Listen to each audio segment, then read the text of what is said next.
अजितदादांच्या पत्नी आहे. अजितदादांचं निधन झालं दुर्दैवी, आणि त्या रिक्त जागेवरती सुनेत्राताई पवार निवडणूक लढतायत आणि माझ्या माहितीप्रमाणे त्या आज अर्ज भरतायत. भरू द्या ना, आमच्या त्यांना शुभेच्छा आहेत. सुनेत्राताई पवारांनी स्वतः शिवसेना पक्षप्रमुख उद्धव ठाकरे यांच्याशी चर्चा केली, त्यांच्या शुभेच्छा घेतल्या.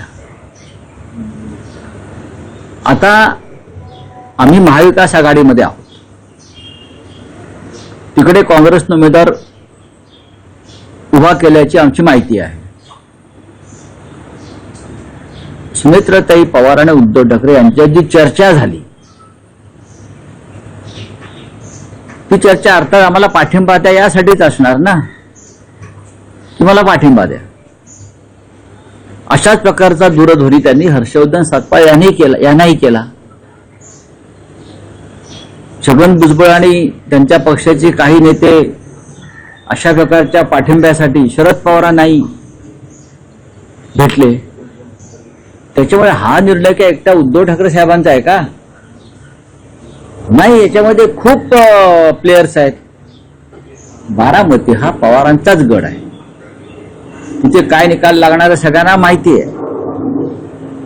पण राजकारणामध्ये निवडणुकांमध्ये काही जे विषय असतात ते सामोपचाराने घ्यायचे असतात.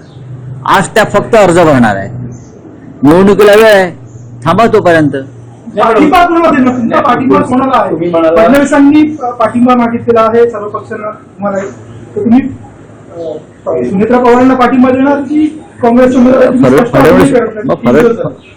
नाही, कशा करता म्हणजे तुम्हाला हवाय म्हणून पाठिंबा द्यायचा का? उद्धव ठाकरेंशी सुनेत्रा वहिनीशी चर्चा झालेली आहे. आता देवेंद्रजी पाठिंबा मागतायत, त्यांनी नेत्यांशी चर्चा करावी सर्व. काँग्रेसने उमेदवार दिलाय ना. महाविकास आघाडी म्हणून तुम्ही काँग्रेस सोबत जाणार की मग? अहो, आता अर्ज भरणार ना आज, मग अर्ज मागे घ्यायची वेळ येते, अर्जाची छाननी होते. हा, मग निवडणुकीचा नारळ फुटतो प्रचाराचा, मग पुढे 10 दिवस प्रचार होणार. त्या काळामध्ये पाठिंब्याचा प्रश्न निर्माण होतो. तिथे शिवसेनेचा उमेदवार आहे का? नाही. तिथे राष्ट्रवादी काँग्रेसचा उमेदवार आहे का? नाही. पण नक्कीच महाविकास आघाडीतला प्रमुख घटक पक्ष असलेला काँग्रेसनं उमेदवार दिलेला आहे. काँग्रेसची एक भूमिका आहे सातत्याने की ते शक्यतो बिनविरोध निवडणुका जो पॅटर्न आहे त्या पॅटर्नला ते विरोध करतात. आणि असाच विरोध देवेंद्र फडणवीस यांनी सुद्धा अनेकदा केलेला आहे. नांदेडला खासदार काँग्रेसचे वसंतराव चव्हाण वारले ताबडतोब हार्ट अटॅकने. ते आले, निवडून आले, ते लगेच त्यांचं निधन झालं. तेव्हा आम्ही त्यांना सगळ्यांना विनंती केली होती की बिनविरोध होऊन जाऊ द्या. पण तरीही देवेंद्र फडणवीस आणि त्यांच्या पक्षानं तिकडे उमेदवार दिला आणि अमित शहांपासून अनेक नेते प्रचाराला आले. पंढरपूरला भालके नानांचं निधन झालं, आमदार